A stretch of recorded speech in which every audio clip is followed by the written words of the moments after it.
sideed sanad xukunka hadda fadhideen oo isku xigto maxaad qabateen oo aad leedihiin waxaasan qabanay han lagu doorto haddana 4 sano kale hana loo cusboonay kalsoonida Jeg har lyst til å trekke fram 3-4 saker. Jeg skal gjøre det kort. Det ene at vi har lagt til rette for at det lettere å starte sin egen bedrift. At næringslivet går bedre, og at selv etter den krisen vi har vært inne med koronaen, så går det nå mye bedre. Arbeidsledigheten går ned, det skapes flere arbeidsplasser, bedriftene går bra, det lett å starte sin egen bedrift og utvide de bedriftene du har.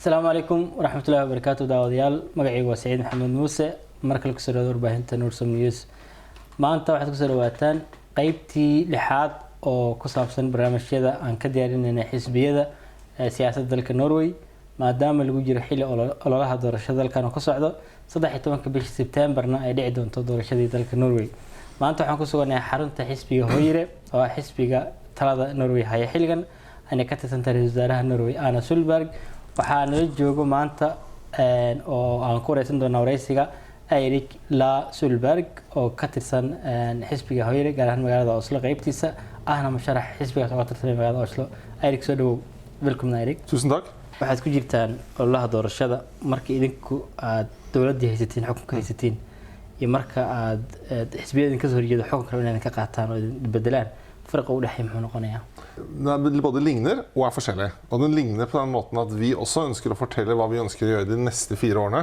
Hva vi ønsker å gjøre for det norske samfunnet, og hvordan vi kan gjøre det norske samfunnet bedre de neste 4 årene. For oss handler det om en god skole, gode vilkår for næringslivet. Det handler om valgfrihet og et godt helsevesen og miljø. Men det klart at vi vil jo også være opptatt av at det har vært mye bra som har skjedd de siste årene, og at vi må fortsette med det som bra, og ikke ødelegge det som bra. Så vi vil jo både fortelle om hva som vi kan gjøre enda mer, hva vi kan gjøre de neste 4 årene, men også å ta vare på de gode tingene som har skjedd. Mens de som ikke har styr i Norge i dag, jo kanskje mest opptatt av å kritisere det som har vært, og også foreslå sine tiltak. Da. Så det både likt, men også litt forskjellig. waad mahadsantahay xisbiga Hoyre wuxuu ka mid yahay xisbiyada ugu waaweyn Norway uguna qadiimsan xiliyadii ugu horeeyay la sameeyay wax ma nooga sheegi kartaa taariikhda xisbiga goorta la sameeyay cidda asaasay iyo waxa uu xisbiga siyaasadda ku matalo Du kan jo nesten se på dette rommet at vi et gammelt parti. Vi ble stiftet i 1884 som ett av 2 partier som liksom var med da Norge ble demokratisk land. Men jeg vil kanskje dele opp Høyres historie liksom i 2 deler fra begynnelsen av, men også fra 1980, altså 100 år senere. Da også skjedde en stor endring. Men i 1880 så var jo Høyre et parti som både var opptatt av at det skulle være god og trygg styring, ikke sant? At det skulle ha en effektivt og godt styre, som var opptatt av at vi skulle satse på jernbane, samferdsel, et godt postvesen, og at, liksom, at det var viktig at de som hadde erfaring med å styre landet kunne gjøre det på en god måte. Samtidig så var vi veldig opptatt av at det skulle være gode vilkår for de som startet sin egen bedrift, de som drev bedrifter, og håndverkere, altså både store og små bedrifter. Så vi var en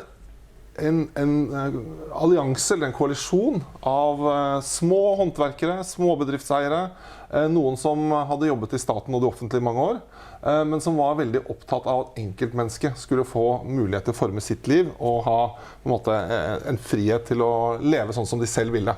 Ikke være avhengig av staten.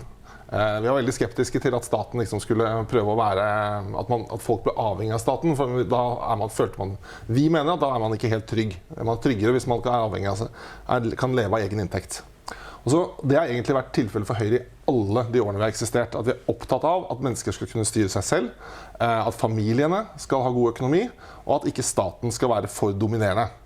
Og så på 1980-tallet, beklager, så skjedde en stor forandring, for da hadde Norge vært et samfunn i mange år hvor det bare var 1 radiokanal, 1 TV-kanal, alle butikkene stengte klokken 4:30 på hverdager, 1 på lørdager. Det var et samfunn som var gjennomregulert etter at Arbeiderpartiet hadde styrt Norge i mange år. Og vi gikk til valg på at vi skulle åpne opp samfunnet. Du kunne få lov til å starte din egen radiokanal, du kunne få lov til å ha til og med åpnet etter hvert for flere TV-kanaler, at butikken ikke skulle stenge så tidlig, at folk skulle bestemme mer over sitt eget liv. Det ble til og med uavhengige radioer, så det var ikke bare NRK1 på TV og NRK1 på radio lenger.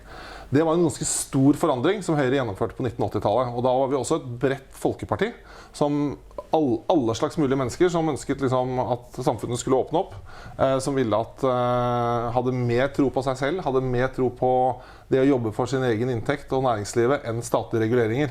Og det har egentlig fortsatt helt til i dag. Så vi er et parti som er en kombinasjon av et parti som er opptatt av god og trygg og stabil styring. Du skal vite hva staten og myndighetene holder på med, det skal ikke være noen store overraskelser. Men samtidig så må det være et stort rom for enkeltmennesket og familien til å få lov til å bestemme over seg selv. Og en sak til, som har vært et sånn gjennomgangstema i hele historien vår, det har vært en god skole. Det har vært at barna våre skal få den best mulige starten i livet. Og da er vi nødt til å satse på skolen, for hvis ikke barna får en god skole, så lykkes de ikke senere i livet. Da er det vanskelig å få seg jobb, da er det vanskelig å få høyere utdanning. Så det har vært liksom kjernesakene våre gjennom faktisk 100 år. Og jeg synes jo at vi har lykkes veldig godt, særlig de siste årene, med å satse veldig på lærerne og få en bedre skole. Men den jobben er ikke ferdig, så vi trenger mer tid for å sørge for at skolen blir best mulig for barna våre. dad badan baa waxaa markii hore maqlaan waxay ku fikireen inuu yahay xisbi dadka talada lacagta leh dadka taajiriinta dadka shaqooyinka fiican haysto milyanka sanadka dhaliyo يعني ورنا وعاسة dadka marka qaarkood hore markay maqlaan ka fikiraan ma sax ba mise waa qalad Nei, ikke i det hele tatt. Høyre er et parti egentlig for mennesker fra alle mulige slags bakgrunner. Uansett hvor du er født, hvor du kommer fra, hva slags inntekt du har.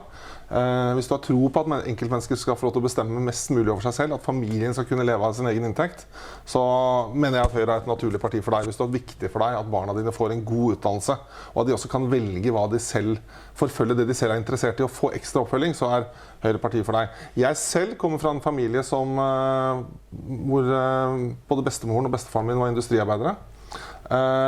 Og for meg så valgte jeg Høyre både fordi Høyre var de som var opptatt av at vi skulle ha en god skole, men også fordi det ga oss valgfrihet som mennesker. Og i sin tid så var jeg også veldig opptatt av at Høyre var et parti som vi strygget opp om forsvaret av Norge. Den gangen vi var redd for Sovjetunionen og Russland, så var det veldig viktig for meg. Men veldig mange også i Høyre har bakgrunn som helt vanlige mennesker. Noen har som bakgrunn fra industriarbeiderfamilier, noen fra håndverkere, noen fra næringslivet. Så du har egentlig en blanding av alle slags mennesker i Høyre. Og det er ikke sant at vi er et parti bare for de med høy inntekt. Det er både jeg og mange andre Høyre-politikere et levende bevis på. Sideed sanad xukunka hadda fadhideen oo isku xigto maxaad qabateen oo aad leedihiin waxaasan qabanay han lagu doorto haddana 4 sano kale hana loo cusboonay kalsoonida Jeg har lyst til å trekke fram 3-4 saker. Jeg skal gjøre det kort. Det ene er at vi har lagt til rette for at det er lettere å starte sin egen bedrift. At næringslivet går bedre, og at selv etter den krisen vi har vært inne med koronaen, så går det nå mye bedre. Arbeidsledigheten går ned, det skapes flere arbeidsplasser, bedriftene går bra, det er lett å starte sin egen bedrift og utvide de bedriftene du har. Det er det viktig å fortsette med, for nå er vi i en krisetid. Vi er akkurat kommer nesten nå ut av koronatiden, og det er ekstra viktig at vi har en god politikk for å gjøre det mulig å skape arbeidsplasser og leve av sin egen inntekt. Enten man er liten håndverker eller forretningsmann, eller driver en større bedrift, så er det viktig at man kan skape arbeidsplasser. Det er den ene. Den andre jeg vil lyst til å nevne er at vi har vært igjennom kanskje den største krisen som det norske og det internasjonale samfunnet har vært siden 2. verdenskrig. I Norge er den største krisen. Og vi har vist at vi har dyktige politikere som er dyktige til å styre og sørge for at Norge har kommet seg bedre gjennom krisen enn nesten alle andre land. Det også betyr at hvis det kommer en stor utfordring, så skal vi klare å håndtere den, for vi er dyktige politikere som vet hvordan vi kan styre i en vanskelig tid. Og så er jeg jo veldig opptatt av det arbeidet vi har begynt på skolen, med å etterutdanne lærere, sørge for at lærerne blir bedre og får mer kompetanse enn de hadde. At vi gir barna utfordringer, så de har noe å strekke seg etter. Det er viktig. Altså, i den byen vi er i nå, så er det sånn at 1 av 4 barn som begynner på skolen, eller mer enn 1 av 4 barn som begynner på skolen, kan ikke godt nok norsk til å følge undervisningen. Det fantastisk viktig for det norske samfunnet og for Høyre at vi sørger for at barna kan godt norsk, sånn at de kan forstå det som skjer på skolen og lykkes senere i livet. Hvis ikke, så det en tragedie for de barna, og for det norske samfunnet går vi glipp av mange mennesker som kunne bidra til arbeidslivet. Og så det viktig at vi har et godt helsevesen, og folk også kan velge å få behandling der de tror behandlingen best, og legen deres sier at den best. Du skal ikke være sånn at du blir sendt til et offentlig sykehus bare fordi du hører til der. Det kan være veldig bra, men du kan også for eksempel mulighet til å velge et annet sykehus hvis de bedre til å behandle deg. Så skole, helsevesen, trygg styring og å legge til rette for små og mellomstore bedrifter. dad badan oo daawanaya oo daawadayaashana ka mid ah aad waxay ugu mashquulsan arrinta siyaasadda ajaanibta waxba nooga sheegi kartaa siyaasadda ajaanibta xisbiga Hoyre iyo sida uga duwanaan karta siyaasadda xisbiga aan la shaqaysiinay FRB oo kale. Vi for en innvandringspolitikk som streng, men rettferdig. Med streng så mener jeg at det skal være de som har behov for beskyttelse, for familiegjenforening og noen flyktninger som Norge påtar seg ansvaret for, som skal ha mulighet til å komme til Norge. Fordi vi nødt til også til å ha en begrenset innvandring for å kunne ta imot de som kommer på en god måte og sørge for god integrering. Og det som kanskje skylder oss mest, du nevnte Fremskrittspartiet og en del andre partier, at vi legger veldig stor vekt på at det at Oslo og Norge har blitt et samfunn hvor folk kommer fra mange ulike deler av verden, det en stor styrke. Det en styrke for det norske samfunnet. Det betyr at vi har mennesker med ulik bakgrunn, ulike ideer, som kan bidra til det norske samfunnet både kulturelt, med næringsliv, i utdanningsliv og høyere yrker som lege, advokat, ingeniør. Jeg overbevist om at der de fleste tenker likt, så tenkes det dårlig. Norge et mye rikere samfunn i dag fordi vi mennesker fra alle mulige deler av verden enn det vi var på 70-tallet, hvor alle hadde liksom 8 generasjoner tilbake i Norge. Jeg tror det en stor styrke at vi et mangfoldig Norge, men da må vi sørge for at det mulig for folk å lykkes. Derfor det så fantastisk viktig, som jeg snakket om, at barna kan godt nok norsk til å lykkes på skolen, og at de får undervisningen de skal for å kunne få seg en jobb, få seg en høyere utdannelse og gjøre virkelighet av sine drømmer. Altså mine barn, dine barn, de som vokser opp skal jo bygge dette samfunnet sammen.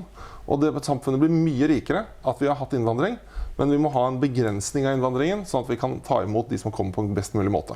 Og der skiller vi oss kanskje for eksempel Fremskrittspartiet, som nok mest opptatt av å se på problemer, mens vi ser på muligheter. Qaxooti badan baa waddanka Norway yimid 8 sano ugu dambeeyay idinku waxay ku joogteen qaxootigan waxay u baahan waddanka la dhaxgeliyo maxaad u qabateen salahan qaxootigaas in waddanka ay bartaan luqadda ay bartaan ay la qabsadaan waddanka ay dhaxgalaan maxaad qabateen oo aad leedahay waan ku mudan in markana loogu codeeyo Kanskje det viktigste vi har gjort å styrke norskundervisningen og sørge for at de som har kommet hit har kunnet få god opplæring i norsk. Så ikke det en jobb som ferdig, det en jobb som vi nødt til å fortsette, for noen trenger mer opplæring, og det kommer også nye som trenger grunnleggende norsk opplæring. Det andre at vi har også begynt å si at barnehagene skal drive med språkopplæring hvis barna ikke kan så godt norsk at de kan klare seg bra på skolen. Så det å gi ekstra oppfølging til barn som trenger det i barnehagen, sånn at de den dagen de begynner på skolen kan nyttiggjøre seg undervisningen og bli gode på skolen, det også en veldig viktig del. Så både norskopplæringen til de som voksne som har kommet hit, men også å styrke språk- og norskopplæringen i barnehagen. Og så har vi jobbet veldig for at det skal bli flere arbeidsplasser, at det skal være mulig å komme seg i jobb, også for de som kommer fra en annen bakgrunn som ikke kan så godt norsk. Og nå skapes det flere arbeidsplasser enn på lenge. Og vi har jo også jobbet for at de som har innvandrerbakgrunn skal kunne komme seg i jobb, forsørge seg selv og bidra i det norske samfunnet. For ikke noe viktigere for det norske samfunnet og for hvert enkelt menneske som har kommet til Norge, enn at de kan ta vare på seg selv og bidra i samfunnet. Vi ønsker alle sammen å bidra, det jeg sikker på. Doorashadan dhacayso, haddii anigu aan qof ajnabi aan ahay waddankan ku nool, maxaad i dhihi lahayd waxaasan xisbigeenu qabanayay igu coday codkayga maxaad ku mutaysan lahayd tusaale ahaan? Fordi vi det partiet som virkelig ønsker at alle barn, uansett bakgrunn, skal få mest muligheter i livet gjennom en god skole, men også gjennom å kunne delta på fritidsaktiviteter uten at foreldrenes lommebok skal avgjøre. barna må få en god skole, og da må det være en kunnskapsskole som stiller krav, men som også tilpasser seg den enkelte elev. Det er den aller viktigste grunnen. Den andre grunnen er at vi skal gjøre det lettere for familier å leve av egen inntekt, og vi skal gjøre det mulig å starte og drive sin egen bedrift gjennom reduserte skatter og mindre skjemavelde.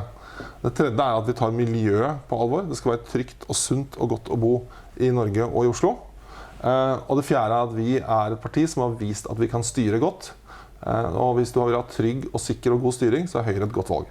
ugu dambeyntii doorashaa lagu jiraa codku inuu qofku dhiibto maxay muhiim u tahay xisbiga ku coday inuu codku soo baxo qofku codkiisa dhiibto maxay muhiim u tahay markii Norway la joogo Fordi demokratiet tas best bare på når vi bruker det. Og alle som bor i Norge som er norske statsborgere har mulighet til å bestemme hvem som skal styre Norge de neste årene. Hvis vi ikke bruker stemmeretten, så overlater vi jo valget til de som stemmer. Og hvis veldig få bruker stemmeretten, så mener jeg det er en fare for demokratiet. Fordi de som styrer er avhengig av at det er mange, at et flertall i folket har stått bak og stemt fram de som stemte dem fram. Så ved siden av å bruke ytringsfriheten, fordi det er også en del av demokratiet å kunne si akkurat hva vi mener, og delta i diskusjoner, og at du ikke skal bli dømt uten at det er lov og dom, og at det er noen dommere som har vurdert ut fra loven. Ved siden av rettsstaten, ved siden av ytringsfriheten, så er folkestyret den viktigste delen av demokratiet. Og å bruke stemmeretten, så bruker du som innbygger i Norge demokratiet, og demokratiet må brukes for at det skal overleve. waad mahadsantahay Tusen takk for at jeg fikk komme.